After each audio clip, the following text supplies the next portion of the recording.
નમસ્તે મિત્રો, ગુજરાતી સોલા ચેનલમાં આપનું હાર્દિક સ્વાગત છે। તો મિત્રો, આજના વિડીયોમાં આપણે વાત કરવાના છીએ કે આપણે ગામડાનું પ્રોપર્ટી કાર્ડ કેવી રીતે કાઢી શકાય તેના વિશે આપણે આજે ચર્ચા કરવાના છીએ।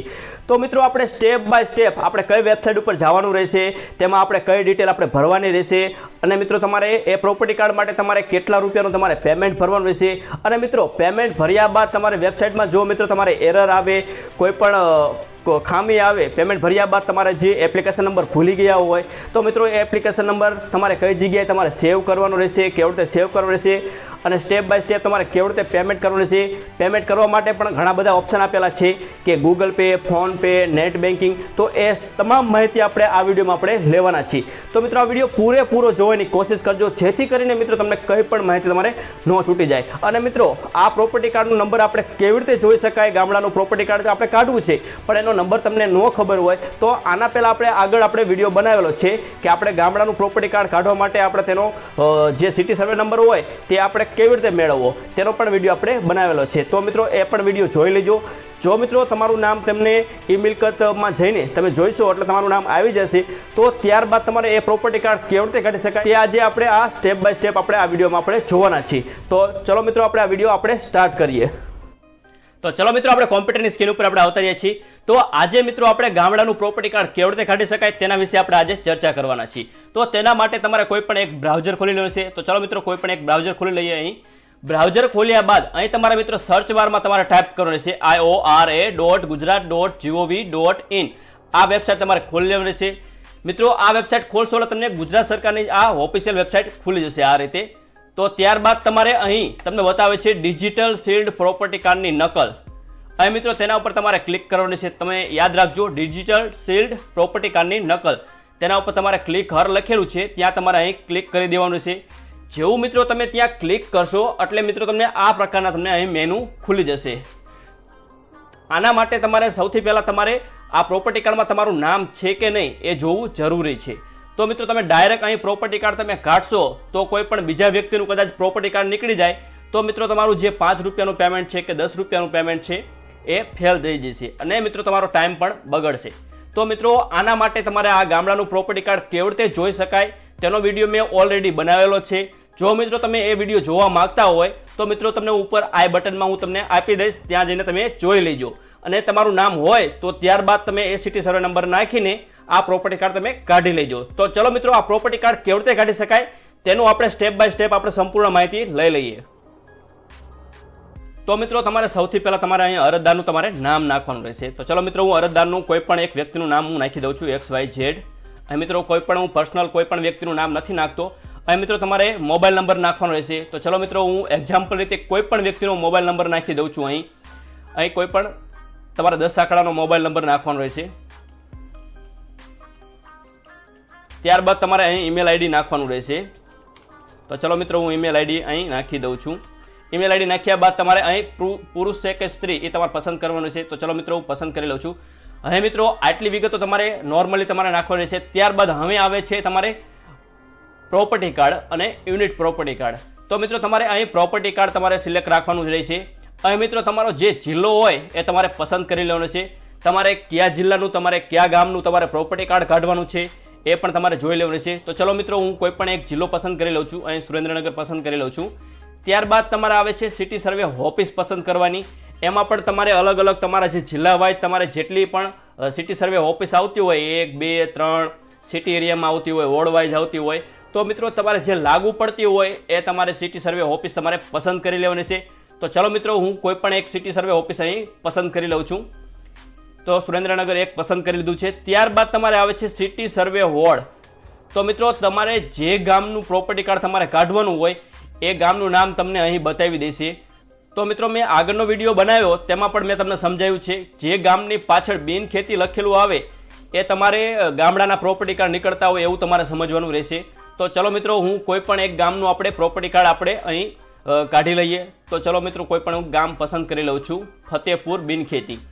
તો મિત્રો ત્યારબાદ આવે છે અહીં સર્વે નંબર નાખવાનો।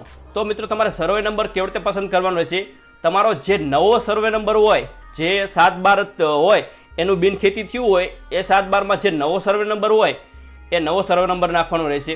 તો મિત્રો આ જે નવો સર્વે નંબર છે 296 એમાં તમારે કયો પ્લોટ નંબર આવે છે. જો મિત્રો તમારો પ્લોટ નંબર 4 આવતો હોય, 14 આવતો હોય, 13 આવતો હોય તો એ પ્લોટ વાઇઝ તમારે ઓબ્લિક કરીને જે આંકડો આપ્યો છે એ પ્લોટ નંબર છે અને આગળનો જે છે 7/12 મુજબ એ નવો સર્વે નંબર છે. તો મિત્રો આપણે કોઈ પણ એક પસંદ કરી લઈએ. ત્યારબાદ તમારે એનું ચોરસ મીટર પણ આવી જશે. તો મિત્રો તમારે એ સિલેક્ટ કર્યા બાદ તમારે ડાયરેક્ટ તમારે પેમેન્ટ નથી કરી દેવાનું. અહીં તમારે ચોરસ મીટર પણ વેરીફાઈ કરી લેવાનું રહેશે. જો મિત્રો તમારે જે પ્લોટ વાઇઝ તમારે ચોરસ મીટર તમારે મેચ થઈ જતા હોય ત્યારબાદ તમારે કેલ્ક્યુલેશન ફી ઉપર તમારે ક્લિક કરી દેવાનું રહેશે. જેવું તમે મિત્રો ત્યાં ક્લિક કરશો એટલે મિત્રો તમારી જે પાનું એક આવે છે એટલે 5 રૂપિયા ફી આવશે અને આવી રીતે તમારે 2 પેજ આવતા હોય તો 10 રૂપિયા એટલે કે પાના દીઠ તમારે 5 રૂપિયા ફી તમારે ભરવાની રહેશે. તો મિત્રો તમારે આવી રીતે તમારે સિમ્પલ પ્રકારની પ્રોસેસ કરી લેવાની છે. ત્યારબાદ આવે છે સેવ એપ્લિકેશન. તો મિત્રો આપણે 5 રૂપિયાનું પેમેન્ટ ઉપર આપણે કરી દઈએ. અહીં સેવ એપ્લિકેશન ઉપર ક્લિક કરીને ત્યારબાદ આવે છે એપ્લિકેશન નંબર તમારે આવે છે એ તમારે ખાસ તમારે કોપી કરી લેવાનો રહેશે. તો મિત્રો આ કોપી કરીને તમારે ખાસ તમારે સાચવાનું રહેશે. કેમ કે પેમેન્ટ કર્યા બાદ જો મિત્રો તમારું એરર આવી જાય પેમેન્ટ કર્યા બાદ તો મિત્રો તમે એપ્લિકેશન નંબર તમે સેવ કર્યો હશે તો તેના આધારે તમે બીજી વખત તમે એ એપ્લિકેશન નંબર નાખીને એ પ્રોપર્ટી કાર્ડ તમે કાઢી શકશો. જો મિત્રો તમે આ નંબર જ તમે ભૂલી ગયા હશો, તમે સેવ નહીં કર્યો હોય તો મિત્રો તમે પેમેન્ટ કરશો અને ત્યારબાદ તમારે કોઈ પણ એરર આવી જશે કે ફેલ થઈ જશે કે કોઈ પણ બ્રાઉઝરમાં કોઈ એવું મિસ્ટેક થઈ જશે તો મિત્રો તમને આ પ્રોપર્ટી કાર્ડ તમારું ફેલ થઈ જશે. તમારું 5 રૂપિયાનું પેમેન્ટ તમારું જતું રહેશે. તો તેના માટે તમારે ફરીથી તમારે પ્રોસેસ કરવાની રહેશે. એટલા માટે કહું છું કે આ નંબર તમે કોપી કરી લો, ત્યારબાદ ઓકે ઉપર ક્લિક કરી દો અને પે નાઉ ઉપર તમારે ક્લિક કરી દેવાનું છે. જેવું મિત્રો તમે પે નાઉ ઉપર ક્લિક કરશો એટલે મિત્રો તમારે અહીં નીચે આવતું રહેવાનું રહેશે અને પે અમાઉન્ટ ઉપર તમારે ક્લિક કરી દેવાનું છે. આ સૂચના તમારે વાંચવું હોય તો મિત્રો તમે વાંચી શકો છો. તમારે આ સૂચના હું અત્યારે કોઈ પણ એવો ટાઈમ નથી બગાડતો. ત્યારબાદ હું પે અમાઉન્ટ ઉપર હું ક્લિક કરી દઉં છું. ઓકે ઉપર આપણે ક્લિક કરી દેવાનું રહેશે. ત્યારબાદ આપણે અહીં પેમેન્ટ કરવાનું રહેશે. તો ચલો મિત્રો આપણે અહીં પેમેન્ટ કરી દઈએ.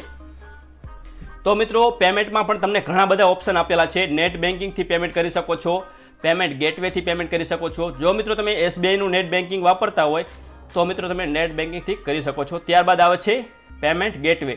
તો પેમેન્ટ ગેટવેમાં પણ ઘણા બધા ઓપ્શન આપેલા છે. તો એ પણ આપણે જોઈ લઈએ કઈ રીતના ઓપ્શન આપેલા છે.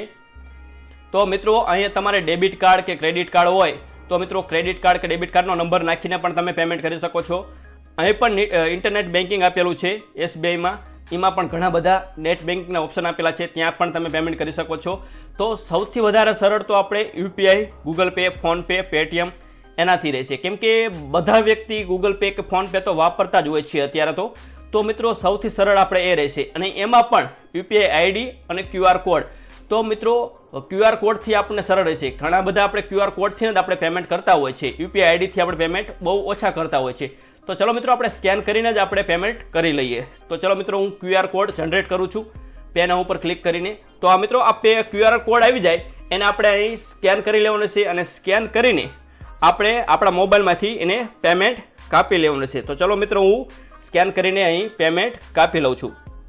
તો ચલો મિત્રો મારું પેમેન્ટ અહીં કપાઈ ગયું છે. તો પેમેન્ટ કપાઈ ગયા બાદ તમારે આ પ્રોસેસ તમારે પૂરી થઈ જશે અને તમારું પ્રોપર્ટી કાર્ડ પણ તમને નીકળી જશે. આપણે કોઈ પણ વિડીયો અત્યારે કાપતા નથી. હું તમને સ્ટેપ બાય સ્ટેપ પેમેન્ટ સહિત તમને સમજાવવા માગું છું. કેમ કે ઘણા બધા એવા વિડીયો હોય છે કે કાપી નાખતા હોય છે પેમેન્ટ કેવી રીતે અને ત્યારબાદ લાસ્ટમાં જ એરર આવતી હોય છે કે પેમેન્ટ થઈ ગયું પણ હવે શું કરવાનું. તો એ આપણે નથી આપણે એવું કરવાના. તો ઓકે ઉપર આપણે ક્લિક કરી દઈએ. જો આવા સમયે તમારે બ્રાઉઝરમાં એરર આવી જતી હોય છે. અત્યારે તો કદાચ એરર આવે કે ન આવે નથી ખબર, નથી આવી એરર. તો એવા સમયમાં તમારે એરર આવી જાય તો તમારે શું કરવાનું રહેશે. અત્યારે એરર નથી આવી એટલા માટે હું પ્રિન્ટ કોપી ઉપર ક્લિક કરીને આ પ્રોપર્ટી કાર્ડ હું કાઢી લઉં છું. તો મિત્રો તમારે પ્રિન્ટ કોપી ઉપર તમારે ક્લિક કરીને કાઢી લેવાનું રહેશે. અને જો મિત્રો તમારે પેમેન્ટ કર્યા બાદ તમારે જો એરર આવે તો ચલો મિત્રો આપણે પ્રોપર્ટી કાર્ડ પણ આપણે જોઈ લઈએ. તો મિત્રો આ રીતનું આપણે પ્રોપર્ટી કાર્ડ નીકળી જશે. હાવ સિમ્પલ પ્રકારની પ્રોસેસ છે, કોઈ અઘરી પ્રોસેસ નથી. અને જો મિત્રો આપણે એરર આવી ગઈ હોય તો શું કરવાનું રહેશે. તો ચલો મિત્રો આપણે ફરીથી આપણે આયરા પોર્ટલ આપણે ખોલી લઈએ. ત્યારબાદ ડિજિટલ સ્ટ્રીટ પ્રોપર્ટી કાર્ડની નકલ ઉપર આપણે ક્લિક કરી દઈશું. ત્યારબાદ અહીં બીજો ઓપ્શન આવે છે દાખલ કરેલ અરજીની પ્રિન્ટ કરવા માટે. તો મિત્રો અહીંયા બીજો ઓપ્શન આપ્યો છે તેના ઉપર તમારે ક્લિક કરી દેવાનું રહેશે. તો અહીં મિત્રો અરજી નંબર ઉપર આપણે અહીં જે આપણે કોપી કર્યો હતો એ આપણે પેસ્ટ કરી દેવાનો રહેશે. અને મિત્રો તમારે જે મોબાઈલ નંબર તમે નાખ્યો હોય એ મોબાઈલ નંબર તમારે નાખવાનો રહેશે. તો ચલો મિત્રો હું મોબાઈલ નંબર અહીં નાખી દઉં છું. તો ચલો મિત્રો, મેં જે મોબાઈલ નંબર નાખ્યો હતો એ મોબાઈલ નંબર હું નાખી દઉં છું. આમાં કોઈ પણ પ્રકારનો ઓટીપી તમારે નહીં આવે, એટલે એ તમારે ટેન્શન લેવાની જરૂર નથી. ત્યારબાદ આપણે છે ગેટ એપ્લિકેશન ઉપર આપણે ક્લિક કરી દેવાનું છે. જે એપ્લિકેશન મેં અહીં સેવ કરેલી હતી એ એપ્લિકેશન અહીં આવી જાય છે. જે પ્રોપર્ટી કાર્ડ નંબર નાખ્યો હતો એ પણ આવી ગયો છે. ત્યારબાદ તમારે પ્રિન્ટ કોપી ઉપર ક્લિક કરીને તમારે એ પ્રોપર્ટી કાર્ડ કાઢી લેવાનું રહેશે. તો મિત્રો, તમે નંબર તમે નહીં સેવ કરો તો તમારા 5 રૂપિયા કે 10 રૂપિયાનું પેમેન્ટ જઈ શકે છે. એટલા માટે તમને ખાસ તમને સૂચના આપું છું, આ જે એપ્લિકેશન નંબર હોય એ તમે ખાસ તમે સેવ કરીને પેમેન્ટ કરજો, કે જેથી કરીને તમને કોઈ પણ પ્રકારની તકલીફ ન પડે. અને એના પહેલાં તમે કોઈ પણ બીજા વ્યક્તિનું પ્રોપર્ટી કાર્ડ ન નીકળે એટલા માટે તમને આગળનો જે મેં વિડીયો બનાવ્યો એ મિલકતમાં જઈને તમારું નામ કેવી રીતે જોઈ શકાય, સર્ચ કેવી રીતે કરી શકાય, તો એ વિડીયો પણ તમે જોઈ લેજો આગળનો. ત્યારબાદ તમને ખબર પડશે કે એ નામ આવી ગયું હોય તો મિત્રો એ ફક્ત જોવા માટે છે. તમારે ઓરિજિનલ પ્રોપર્ટી કાર્ડ કાઢવું હોય તો મિત્રો આ સાઈડ ઉપર આયોરા સાઈડ ઉપર તમે ત્યાંથી તમે ઓરિજિનલ પ્રોપર્ટી કાર્ડ તમે કાઢી શકો છો. બહાર કોઈ પણ વ્યક્તિને 200 કે 500 રૂપિયા દેવા એના કરતાં 5 રૂપિયા કે 10 રૂપિયામાં તમે અહીં આસાનીથી તમે પ્રોપર્ટી કાર્ડ તમે કાઢી શકો છો. જો મિત્રો તમને આજનો વિડીયો તમને ગમ્યો હોય તો અમારી ચેનલને તમે સબસ્ક્રાઇબ કરી દેજો અને બાજુના બેલ આઇકન ઉપર તમે ક્લિક કરી દેજો, જેથી કરીને મિત્રો તમને આવા જ વિડીયો તમને જોવા મળશે. તો ચલો મિત્રો, આપણે આજે રજા લઈએ. જય હિન્દ, જય ભારત.